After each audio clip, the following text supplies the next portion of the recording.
აბა მოგესალმებით მეგობრებო, დღეს გვაქვს ტექნიკური სახის ვიდეო ამ მანქანაზე, კერძოდ Toyota 4runner-ზე, მეხუთე თაობაზე, ნებისმიერზე, მოდიფიკაციის და მიუხედავად ვცვლით აალების სანთლებს. ნაყიდი გვაქვს აალების სანთლები, ეს არის Denso ფირმის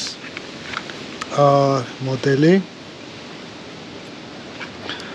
ან მანუალის მიხედვით არის ეს მოდელი შერჩეული, შეიძლება ორიგინალი Toyota-სი, მაგრამ რეალურად მაინც ეს იქნება და მანუალშიც ნახავთ პირდაპირ მითითებულია Denso-ს ეს მოდელი. ხო, დავიწყოთ ახლა. პროცესი იწყება, დავშალოთ ჯერ აქ დამხარე, მერე იქ დამხარეთ. ახლა განახებთ ყველაფერს.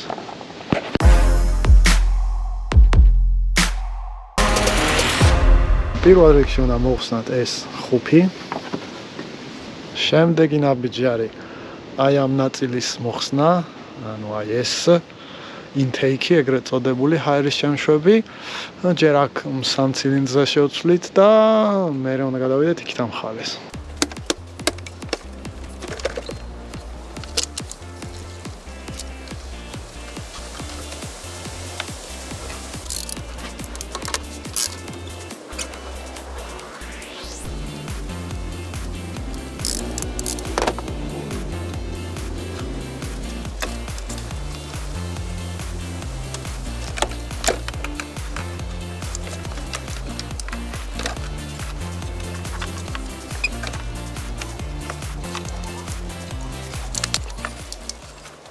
ახლა პირდაპირ გვაქვს ბაბინებთან ხდომა 1 2 3 ესე ჩავხსნათ.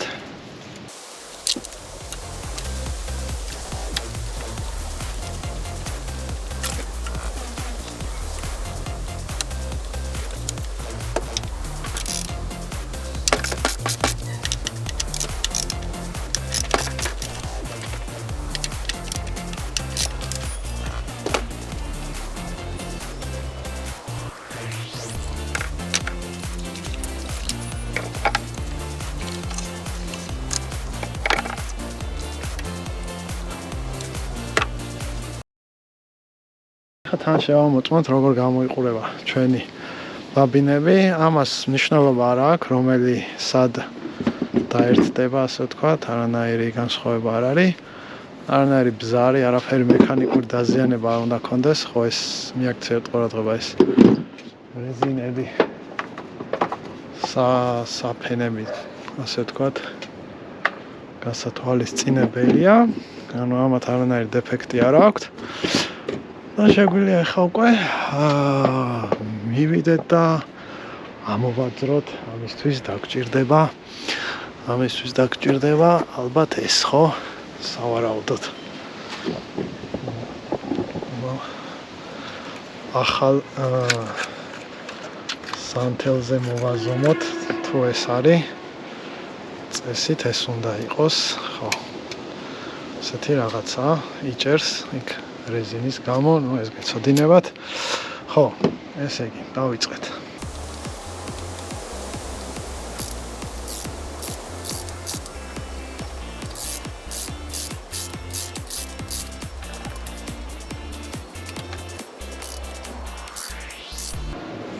ძალიან გრძელი რეზბა როგორ არის? ხრახნილი? ხო, ხრახნილი აქვს. ძალიან გრძელი. ამოვიდა. ნახავთ მდგომარეობა. ესე გამოიყურება მეორე. ესე მოდებებით შევადაროთ. Denso SK20HR11. SK20HR11. ანუ რაც ეყინა, ზუსტად იგივეს ვაყენებ. ქარხნულია.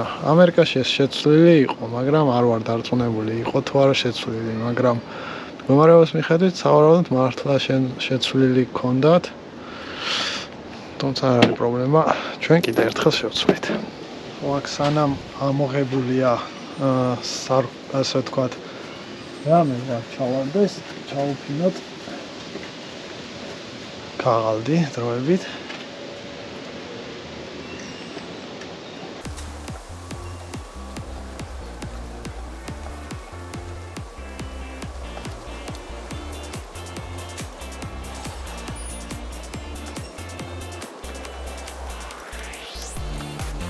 აქვე მინდა ვახსენო, რომ სანამ ეს ყველაფერი დაშლილი გვაქვს, ცუდი არ იქნება, რომ აი ეს ეგრეთ წოდებული დროსელი, სანამ ესეთი ხელმისაწვდომია, ესაც გავწმინდოთ.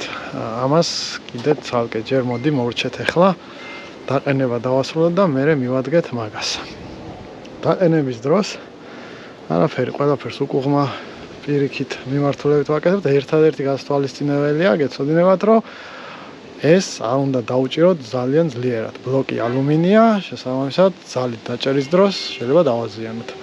აქ ესეთი სადები, რომელიც მიიჭყლიტება, დაახლოებით დაჭერის შემდეგ, ანუ როდესაც უკვე ვიგრძნობ, რომ დაჭერილია, პირობითად კიდე 40-90 გრადუსით, კიდე აი 90 გრადუსიანი კუთხით კიდე ერთი გადაჭერა უნდა გავაკეთოთ, ისე რომ ხელით არაფერი 13 lbs-ი არის, მე მგონი თორქიანი ხელსაწყობისაც აქვს, მაგრამ ესეც წავა რა, ძლიერად დაჭერა არ ჭირდება.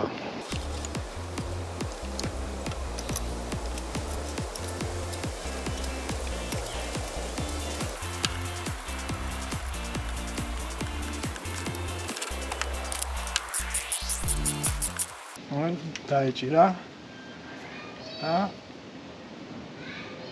საკმარისია. შემდეგი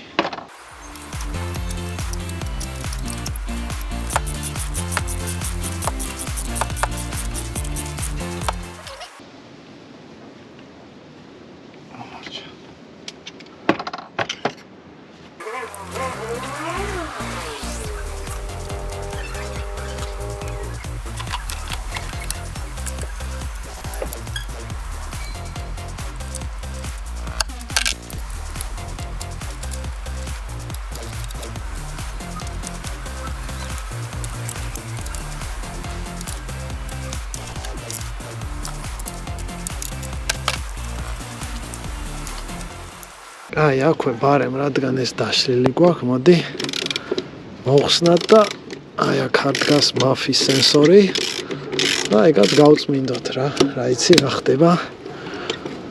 ტვერი ხო არ დაედო, არ ვიცი, ესეთი საწმენდის სითხით შეგვიძლია გავწმინდოთ. ეს მორჩა გაწმენდილია, გამზადებულია დასაყენებლად. ეხლა გადავიდეთ დროსელზე. დროსელი სარქველზე, დროსელი. მოკლედ რაც არის რა, მაგაზე.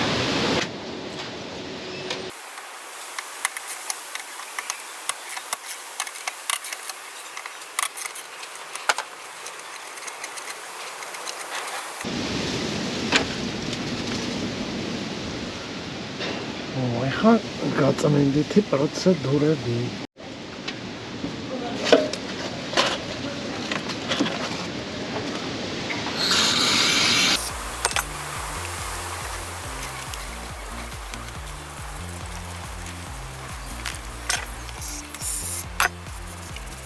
ხო, გაწმენდას რაც შეეხება, წმინდავთ კარბურატორის საწმენდით. ეს ინტეიქისაც საწმენდით აწერია, მაგრამ არ ვიცი, ინტეიქზე წავალთ თუ არ ვიცი, მაგრამ ამაზე მიდის.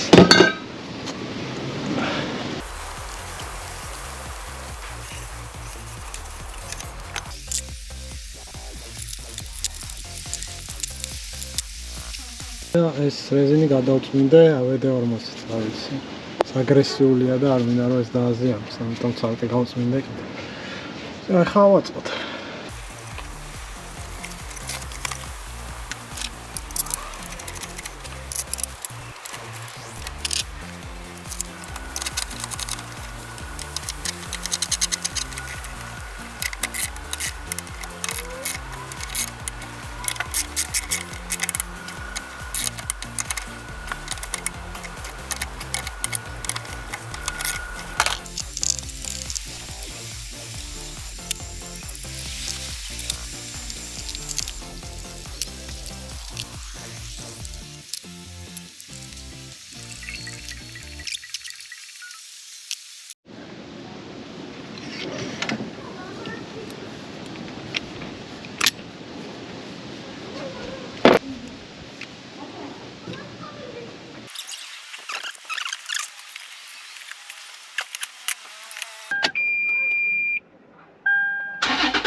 მეგობრებო, დღეს სულ ეს იყო, ცოტა დამიღამდა, მაგრამ სხვა რაღაცების გამო. ამით დაგემშვიდობებით, გამოიწერეთ არხი, დააკომენტარეთ და დალაიქეთ ვიდეო. აბა მომავალ შეხვედრამდე.